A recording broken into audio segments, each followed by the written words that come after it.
ಮಸ್ಕಿಯಲ್ಲಿ ನಟ ಚೇತನ್ ಅಹಿಂಸಾ ಹೊಸ ರಾಜಕೀಯ ಪಕ್ಷ ಸ್ಥಾಪನೆ 2027ರಲ್ಲಿ ಬೃಹತ್ ಸಮಾವೇಶ. ಮಸ್ಕಿಯಲ್ಲಿ ನಡೆದ ಪತ್ರಿಕಾಗೋಷ್ಠಿಯಲ್ಲಿ ಮಾಧ್ಯಮ ಮಿತ್ರರು ಕೇಳಿದ ಪ್ರಶ್ನೆಗಳಿಗೆ ಪ್ರತಿಕ್ರಿಯಿಸಿದ ನಟ ಹಾಗೂ ಸಾಮಾಜಿಕ ಹೋರಾಟಗಾರ ಚೇತನ್ ಅಹಿಂಸಾ, ಸಂವಿಧಾನದ ಆಶಯಗಳನ್ನು ಸಾಕಾರಗೊಳಿಸುವ ಉದ್ದೇಶದಿಂದ ದಲಿತರು, ಹಿಂದುಳಿದವರು, ಅಲ್ಪಸಂಖ್ಯಾತರು ಹಾಗೂ ಶೋಷಿತ ಸಮುದಾಯಗಳನ್ನು ಒಗ್ಗೂಡಿಸಿ ಹೊಸ ರಾಜಕೀಯ ಪಕ್ಷವನ್ನು ಸ್ಥಾಪಿಸಲಾಗುತ್ತೆ ಅಂತ ಹೇಳಿದರು. 2027ರ ಜನವರಿಯಲ್ಲಿ ಹುಬ್ಬಳ್ಳಿಯಲ್ಲಿ ನಡೆಯುವ ಬೃಹತ್ ಸಮಾವೇಶದಲ್ಲಿ ಪಕ್ಷದ ಹೆಸರು, ಧ್ವಜ, ಚುನಾವಣೆ ಚಿಹ್ನೆ ಹಾಗೂ ಪ್ರಣಾಳಿಕೆಯನ್ನು ಅಧಿಕೃತವಾಗಿ ಬಿಡುಗಡೆ ಮಾಡಲಾಗುತ್ತೆ ಅಂತ ತಿಳಿಸಿದರು. ಸರ್ ನಮಸ್ಕಾರ. ನಮಸ್ಕಾರ. ಸತತ 3ನೇ ಬಾರಿ ಮಸ್ಕಿ ಕ್ಷೇತ್ರಕ್ಕೆ ನೀವು ಭೇಟಿ ಕೊಡ್ತಾ ಇದ್ದೀರಿ. ಇದ್ರ ಬಗ್ಗೆ ಮತ್ತೆ ಇವತ್ತು ಭೇಟಿ ಕೊಟ್ಟಿದ್ರಿ, ಯಾವ ಉದ್ದೇಶ? ಮತ್ತೆ ನನಗೆ ಮಸ್ಕಿ ಬರೋದು ಯಾವಾಗಲೂ ಬಹಳ ಸಂತೋಷ ಆಗುತ್ತೆ. ಬಹಳ ಇತಿಹಾಸ ಹೊಂದಿರೋ ಕ್ಷೇತ್ರ ಇದು. ಹೊತ್ಸಲಿ ನಾನು ಅಶೋಕ ಶಿಲಾಶಾಸನದ ಬಗ್ಗೆನೂ ಕೂಡ ಅಲ್ಲೊಂದು ಭೇಟಿ ಮಾಡಿ ಪ್ರತಿಯೊಂದು ಅರ್ಥ ಮಾಡಿಕೊಂಡು ನಮ್ಗೆ ಮಸ್ಕಿನಲ್ಲೂ ಕೂಡ ಬಹಳ ಒಂದು ಹೊಸ ಇತಿಹಾಸದ ವಿಚಾರಗಳು ಹೊರಗೆ ಬರ್ತಾ ಇದೆ ಅಂತ ನಾನು ಓದಿದ್ದೆ. ಸೊ ಈ ವಿಚಾರದಲ್ಲಿ ಇಂಥ ಐತಿಹಾಸಿಕ ತಾಲೂಕು ಮಸ್ಕಿನಲ್ಲಿ ನಾವು ಕೂಡ ಇಲ್ಲಿ 2-3 ಸರಿ ಬಂದು ನಾವು ಜನರ ಹತ್ರ ಡಿಸ್ಕಷನ್ ಮಾಡಿ ನಾವು ಒಂದು ಕರ್ನಾಟಕದ ಏಳಿಗೆಗೋಸ್ಕರ, ಒಂದು ಸಂವಿಧಾನ ರೀತಿಯಲ್ಲಿ ಬೆಳವಣಿಗೆಗೋಸ್ಕರ ಏನೇನ್ ಮಾಡಬಹುದು ಅಂತ ಸಂವಾದ ಮತ್ತೆ ಸಮಾನತೆ ಸಭೆಗಳು ಮಾಡ್ಕೊಂಡು ಬರ್ತಾ ಇದ್ವಿ. ಇವತ್ತು ನಮ್ಮ ರಾಜಕೀಯ ಮುನ್ನೋಟ ಸಭೆ. ಈ ರಾಜಕೀಯ ಮುನ್ನೋಟ ಸಭೆಯಲ್ಲಿ ಇವಾಗಲೇ ನಾವು ರಾಯಚೂರು, ನಾವು ಬೇರೆ ಬೇರೆ ಕ್ಷೇತ್ರದ ದೇವದುರ್ಗ, ಲಿಂಗಸೂರು ಮುಗಿಸ್ಕೊಂಡು ಬಂದಿದ್ದೀವಿ. ಇವಾಗ ನಾವು ಮಸ್ಕಿನಲ್ಲಿ ನೆಕ್ಸ್ಟ್ ನಾವು ಸಿಂಧನೂರು ಹೊರಟಿದ್ದೀವಿ. ಇಲ್ಲೇನು ನಾವು ಯಾರ ಹತ್ರ ನಾವು ವಿಚಾರ ಚರ್ಚೆ ಮಾಡ್ತಾ ಇದ್ವಿ ಅಂದ್ರೆ, ಹೋರಾಟಗಾರರು, ಜನಪರ ಕಾಳಜಿ ಇರೋರು, ವಿಚಾರವಂತರು, ಬುದ್ಧಿಜೀವಿಗಳು, ಸಾಹಿತಿಗಳು, ಯಾರೋ ಒಂದು ರೀತಿ ನಿಸ್ವಾರ್ಥವಾಗಿ ಮಸ್ಕಿಗಾಗಿರ್ಬೋದು, ರಾಯಚೂರು ಜಿಲ್ಲೆಗಾಗಿರ್ಬೋದು, ಕರ್ನಾಟಕ ಶ್ರಮಿಸಿರೋರು, ಅವರಿಂದ ವಿಚಾರ ಪಡೆದು ನಾವ್ ಹೆಂಗೆ ಒಂದು ನಿಜವಾದ ಸಂವಿಧಾನದ ವಿಚಾರ, ಒಂದು ಸಮಾಜ ಹೆಂಗೆ ನಿರ್ಮಾಣ ಮಾಡಬಹುದು ಅಂತ ಚರ್ಚೆ ಮಾಡ್ಕೊಂಡು ಬರ್ತಾ ಇದೀವಿ. ಸೊ ಈ ದಿಕ್ಕಿನಲ್ಲಿ ನಮ್ಮ ಉದ್ದೇಶ ಏನಂದ್ರೆ, ಇವಾಗ ನಮಗೆ ನಾವೇ ಬೆಳ್ಕೊಳ್ಳೋದಲ್ಲ, ಮುಂದಿನ ತಲೆಮಾರುಗಳಿಗೆ ನಮಗಾಗಿರೋ ಅನ್ಯಾಯಗಳು ಹೆಂಗೆ ಆಗದೆ ಇರಬಹುದು, ಮತ್ತೆ ನಾವೇನು ಒಂದು ಬಲಿಷ್ಠವಾದ ಒಂದು ರಾಜಕೀಯ ಶಕ್ತಿ ಅಥವಾ ಯಾವ ಒಂದು ಪರಿವರ್ತನೆಯ ಶಕ್ತಿ ನಾವು ಹೆಂಗೆ ರೂಪಿಸಬಹುದು ಅನ್ನೋ ರೀತಿಯಲ್ಲಿ ಚರ್ಚೆ ಮಾಡ್ಕೊಂಡು ಬಂದಿದ್ವಿ. ನನಗೂ ಒಳ್ಳೆ ಪ್ರಶ್ನೆಗಳು ಬಂತು, ಒಳ್ಳೆ ವಿಚಾರನೂ ಕಲ್ತಿದ್ವಿ. ಸೊ ನನಗೆ ಇವತ್ತು ಎಲ್ಲ ಹೋರಾಟಗಾರರು, ವಿಚಾರವಂತರ ಜೊತೆ ಮಸ್ಕಿನಲ್ಲಿ ಒಂದು ಈ ರಾಜಕೀಯ ಮುನ್ನೋಟ ಸಭೆಯಲ್ಲಿ ಭಾಗವಹಿಸಿದ್ರೆ ಬಹಳ ಸಂತೋಷ. ಸರ್ ಯಾಕೆ ಸರ್, ಈಗ ಬಹಳಷ್ಟು ರಾಜ್ಯದಲ್ಲಿ ಬೇರೆ ಬೇರೆ ಪಕ್ಷಗಳಿದಾವೆ, ಪ್ರಾದೇಶಿಕ ಪಕ್ಷ ಹೌದು, ರಾಷ್ಟ್ರೀಯ ಪಕ್ಷಗಳಿದ್ದಾವೆ. ಅದರಲ್ಲಿ ತಾವು ಯಾಕೆ ಇದು ರಾಜಕೀಯವಾಗಿ ನೀವು ತೊಡ್ಕೊಳ್ಳಿಲ್ಲ? ನೀವು ಯಾಕೆ ಪ್ರತ್ಯೇಕವಾಗಿ ಪಕ್ಷಕ್ಕೆ ಯಾಕೆ ಮೊರೆ ಹೋಗಿದ್ದೀರಿ? ಅದು ಎಷ್ಟರ ಮಟ್ಟಿಗೆ ನಿಮಗೆ ಸಕ್ಸಸ್ ಕೊಡಬಹುದು ಅಂತ ನಿಮ್ಗೆ ನಿರೀಕ್ಷೆ ಇದೆಯಾ? ನಾವು ಪ್ರಾಮಾಣಿಕ ಪ್ರಯತ್ನ ಮಾಡೋಕೆ ನಾವು ಸಾಧ್ಯ ಉಂಟಿದೆ ಅಷ್ಟೇ. ಎಷ್ಟು ಮಟ್ಟಿಗೆ ಸಕ್ಸಸ್ ಆಗುತ್ತೆ, ಎಷ್ಟು ಆಗುತ್ತೆ ಅದು ನಮಗೆ ಗೊತ್ತಿಲ್ಲ. ಬಟ್ ಮೇನ್ ಏನಂದ್ರೆ, ಜನರಿಗೆ ಒಂದು ಉತ್ತಮವಾದ ವಿಚಾರಗಳು, ಉತ್ತಮವಾದ ಕೆಲಸಗಳು, ಸಂವಿಧಾನ ಹೇಳೋ ವಿಚಾರವನ್ನು ಜನರು ತಲುಪಿಸ್ತಾರೆ. ಇಲ್ಲ, ಬೇರೆ ಬೇರೆ ಇದರಲ್ಲಿ ಈಗ ರಾಷ್ಟ್ರೀಯ ಪಕ್ಷಗಳಿದ್ದಾವೆ ಮತ್ತೆ ಪ್ರಾದೇಶಿಕ ಪಕ್ಷಗಳಿವೆ. ಅವರ ಐಡಿಯಾಲಜಿ ನಿಮ್ಗೆ ಒಪ್ಲಿಲ್ವಾ ಅಂತ ನನ್ನ ಉದ್ದೇಶ ಸರ್. ಇವತ್ತು ನಮ್ಗೆ 3,000 ಪಕ್ಷಗಳು ಇದಾವೆ. 3,000 ಪಕ್ಷಗಳು ರಿಜಿಸ್ಟರ್ ಆಗಿದ್ದಾವೆ ಎಲೆಕ್ಷನ್ ಕಮಿಷನ್ ಅಲ್ಲಿ. ಆದ್ರೆ ನಮ್ಮ ಕಣ್ಣಲ್ಲಿ ನಾವೆಲ್ಲ ಯಾರು ಒಂದು ಸಮಾನತಾವಾದಿಗಳು ಅಂತ ನಾವು ಗುರುತಿಸ್ಕೊಂತೀವಿ, ಸಮಾಜ ಪರಿಕಲ್ಪನೆ ಗುರುತಿಸ್ತೀವಿ. ಈ 3,000 ಪಕ್ಷಗಳು ಯಾರು ಕೂಡ ನಿಜವಾದ ಸಂವಿಧಾನದ ಮೂಲ ಆಶಯಗಳು ಎತ್ತಿರ್ತಾ ಇದೆ. ನಮಗೆ 3,000 ಪಕ್ಷಗಳು ಬೇರೆ ಬೇರೆ ರೀತಿಯಲ್ಲಿ ಸಂವಿಧಾನ ಜೈವಿಂದ ತೆಗಿತಾರೆ. ಕೆಲವರು ಸಂವಿಧಾನ ಒಂದು ರೀತಿ ಜಾಥಾ ಮಾಡಿ ಕಂಠಪಾಠ ಮಾಡ್ತಾರೆ, ಸಂವಿಧಾನ ಪೀಠಕ್ಕೆ. ಕೆಲವರು ಸಂವಿಧಾನ ಬಂದಾಗ ತಲೆ ಬಾಗ್ತಾರೆ. ಆದ್ರೆ ಬೇರೆ ಬೇರೆ ರೀತಿ ಈ ಸಂವಿಧಾನದ ಬಗ್ಗೆ ನಮಗೆ ಒಂದ್ ರೀತಿ ನಾವು ಸಂವಿಧಾನ ಪರ ಅಂತ ತೋರಿಸ್ಕೊಂತಾರೆ. ಆದ್ರೆ ನಿಜವಾಗ್ಲೂ ಇವ್ರು ಯಾರು ಕೂಡ ಸಂವಿಧಾನದ ಮೂಲ ಆಶಯ, ಆ ಮೂಲ ಉದ್ದೇಶ, ಆ ಮೂಲ ತತ್ವನೂ ಯಾರು ಕೂಡ ಎತ್ತಿ ಹಿಡಿತಾ ಇಲ್ಲ. ಮೂಲ ತತ್ವ ಏನು, ಮೂಲ ಆಶಯ ಏನು, ಮೂಲ ಸಿದ್ಧಾಂತ ಏನು? ನಮ್ಮ ಪ್ರಕಾರ ಅದು ಸಮಾಜ. ಸೊ ಆ ಸಮಾನತೆಯ ಸಮಾಜ, ಜಾತಿ, ಲಿಂಗ, ವರ್ಗ, ಭಾಷೆ, ಉದ್ಯೋಗ, ಸಾಂಸ್ಕೃತಿಕ, ಶಿಕ್ಷಣ, ಆರೋಗ್ಯ, ಕ್ರೀಡೆ, ಭೌಗೋಳಿಕ ಎಲ್ಲಾ ರೀತಿ ನ್ಯಾಯ, ಒಂದು ಸಮಾಜ ಕಟ್ಟೋದು, ಆ ದಿಕ್ಕನ್ನ ನಾವು ಕೆಲಸ ಮಾಡಬೇಕು. ನಮಗಿವತ್ತು ಯಾವ್ದಾದ್ರು ಒಂದು ಪಕ್ಷ 3,000ದಲ್ಲಿ ಸಮಾಜಕ್ಕೋಸ್ಕರ ಕೆಲಸ ಮಾಡ್ತಾ ಇದ್ರೆ ನಾವು ಆ ಪಕ್ಷ ಜೊತೆ ಸೇರ್ಕೊಳಕ್ ಒಬ್ಬ ಕಾರ್ಯಕರ್ತರಾಗಿ ನಾನು ತಯಾರಿದ್ದೀನಿ. ಆದ್ರೆ ಯಾರೂ ಕೆಲಸ ಮಾಡ್ತಿದ್ದಿರೋದ್ರಿಂದ ನಾವು ನಿಜವಾಗ್ಲೂ ನಮ್ಮ ಕರ್ನಾಟಕನ ಒಂದು ರೀತಿ ಸಂವಿಧಾನ ಹೇಳೋ ರೀತಿ ಬೆಳೆಸಬೇಕು ಆಗಿರೋ ಒಂದು ಅನಿವಾರ್ಯತೆ, ಅಗತ್ಯ, ಒಂದು ರೀತಿ ಜವಾಬ್ದಾರಿ ಇರೋದ್ರಿಂದ ನಾವು ಒಂದು ರಾಜಕೀಯ ಪಕ್ಷ ರೀತಿ ನಾವು ಕಟ್ತಾ ಬರಬೇಕು. ಬಟ್ ನಮಗೆ ಆ ವ್ಯಕ್ತಿ, ಆ ಪಕ್ಷಗಳಿರೋ ವ್ಯಕ್ತಿ ಮೇಲೆ ನಮ್ಗೆ ಏನ್ ತಕರಾರಿಲ್ಲ. ಅವರ ಒಂದು ಒತ್ತಡಗಳಿಂದ ಅವ್ರ ಬಹುಶಃ ಅಥವಾ ಇಚ್ಛಾಶಕ್ತಿಯ ಕೊರತೆನೋ, ಧೈರ್ಯದ ವಿಚಾರದ ಕೊರತೆನೋ, ಬೇರೆ ಬೇರೆ ಕಾರಣಗಳು ಕೆಲಸ ಆಗ್ತಾ ಇಲ್ಲ. ಬಟ್ ಈ ಪಕ್ಷಗಳ ಸಿದ್ಧಾಂತಗಳು ನಾವು ಯಾವುದೇ ಕಾರಣಕ್ಕೂ ಒಪ್ಪಲ್ಲ. ಈ ಪಕ್ಷಗಳು ಕೆಲವೊಂದು ಮನುವಾದಿ ಪಕ್ಷಗಳ ವೈಯಕ್ತಿಕ ಬೇಳೆ ಬೇಯಿಸ್ಕೊಳ್ಳಕ್ಕೆ ಅವ್ರು ಮಾಡ್ತಾ ಇದ್ರೆ, ಹಿಂದುತ್ವ ಅವ್ರದ್ದು ಒಂದು ಕೂಮು ಸಿದ್ಧಾಂತ, ಕಮ್ಯುನಿಸ್ಟ್ ಅವ್ರ ಒಂದು ಎಡಪಂಥಿ, ಇವ್ರು ಯಾರು ನಮ್ ಸತ್ಯ ಅಲ್ಲ.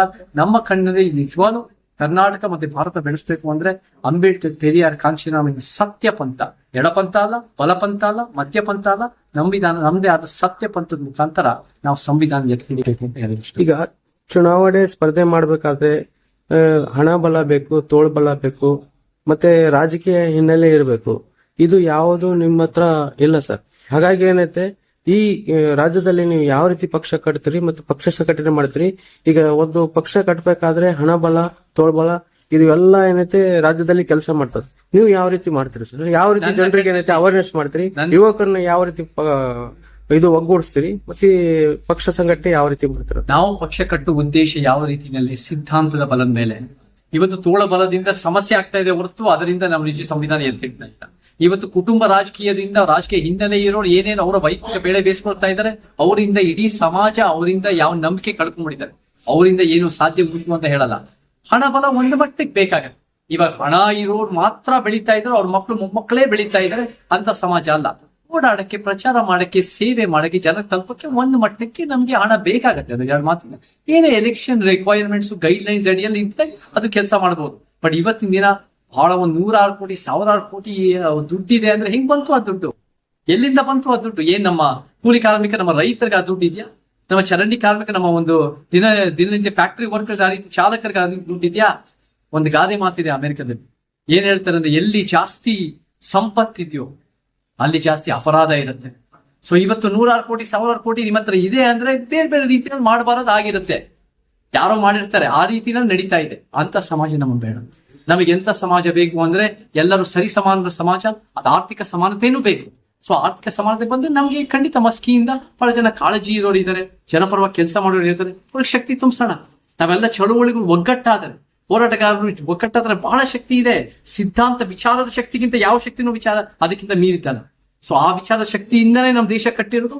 ಆ ವಿಚಾರ ಶಕ್ತಿನ ಕರ್ನಾಟಕದ ಮುಖಾಂತರ, ಸಿದ್ಧಾಂತ ಶಕ್ತಿ ಮುಖಾಂತರ ನಾವು ಕಟ್ಟಿದ್ರೆ ಯಾವ ತೋಳು ಬಲ ಬರಲ್ಲ, ಯಾವ ಒಂದು ರಾಜಕೀಯ ಹಿನ್ನೆಲೆ ಬಲ ಬರಲ್ಲ, ಯಾವ ದುಡ್ಡಿನ ಬಲನೂ ಬರಲ್ಲ. ನಿಜವಾದ ಸಿದ್ಧಾಂತನೇ ಬೇಕಾಗಿರೋದು. ಆ ಸ್ಪಷ್ಟತೆ ನಮಗೆ ಅನೇಕ ವಿಚಾರವಂತರಲ್ಲಿದೆ. ಅದನ್ನ ನಾವು ಜನರ ಮುಂದೆ ಇಟ್ಟು ನಾವು ಕಟ್ತಾ ಬರ್ತೀವಿ. ಯುವಕರು ಗಟ್ಟಿಯಾಗಿ ನಮ್ಮ ಜೊತೆ ನಿಂತ್ಕೊಂತ ಭರವಸೆ ಇದೆ. ಸಮಾಜ ನಿಮ್ಗೆ ಸರಿ ಅನ್ಸಿದ್ರೆ ಬನ್ನಿ. ಸಮಾಜ ಬೇಡ, ನನಗೆ ಅಸಮಾನತೆಯ ಪಕ್ಷಗಳು ಬೇಕು, ಈ ರೀತಿ ವ್ಯವಸ್ಥೆನಲ್ಲಿ ಮಾಡಬಾರದು ಆಗ್ತಾ ಇರೋದು ಒಪ್ತೀನಿ ಅಂದ್ರೆ ನೀವು ಆ ಕಡೆ ಸೇರ್ಕೊಳ್ಳಿ. ಬಟ್ ನಿಮ್ಗೆ ನಿಜವಾಗ್ಲೂ ಒಂದು ಉತ್ತಮ ಸಮಾಜ ಬೇಕು ಅಂದ್ರೆ ನಮ್ಮ ಜೊತೆ ಗಟ್ಟಿಯಾಗಿ ನಿಂತ್ಕೊಳ್ಳಿ. ನಾವು ಕಟ್ತಾ ಬರೋಣ. ಒಂದ್ ಕಡ್ಡಿ ಅಂದ್ರೆ ಮುರಿಬಹುದು, 100 ಕಡ್ಡಿ ಮಸ್ಕಿನಲ್ಲಿ ಅಂದ್ರೆ ಮುರಿಯಕ್ಕಾಗಲ್ಲ. ನಾವೆಲ್ಲ ಒಗ್ಗಟ್ಟಿಂದ ಸಾಧ್ಯ ಉಂಟು ಅಂತ ನಾನು ನಂಬಿರೋ. SIR ಬಗ್ಗೆ ಏನ್ ಹೇಳ್ತೀರಿ ಸರ್? SIR ಅನ್ನೋದು ಇವತ್ತಿನ ದಿನ ಎಲೆಕ್ಷನ್ ಕಮಿಷನ್ ತರ್ತಾ ಇದೆ. ನಮ್ಗೆ ರಿವಿಷನ್ ಅನ್ನೋದು ಬೇಕು. ಆ ರಿವಿಷನ್ ಅನ್ನೋದು ಎಷ್ಟು ಮಟ್ಟಿಗೆ ನಮಗೆ ಅದು ಒಂದ್ ರೀತಿ ಚರ್ಚೆಗಳು ಆಗ್ತಾ ಇದೆ. SIR ಅದು ಐತಲ್ಲ ಸರ್, ಕೆಲವೇ ಸಮುದಾಯಕ್ಕೆ ಸಂಬಂಧಪಟ್ಟಿದ್ದ ಅಥವಾ ಎಲ್ಲಾ ಸಮುದಾಯಕ್ಕೆ ಸಂಬಂಧಪಟ್ಟಿರ್ತಕ್ಕಂಥ?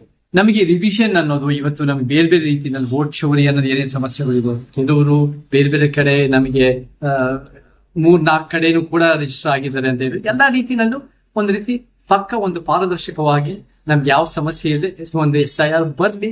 SIR ಅವರ ಕೆಲಸ ಮಾಡಿ. ಎಲೆಕ್ಷನ್ ಕಮಿಷನ್ ನಾವು ನಂಬಿರೋರು.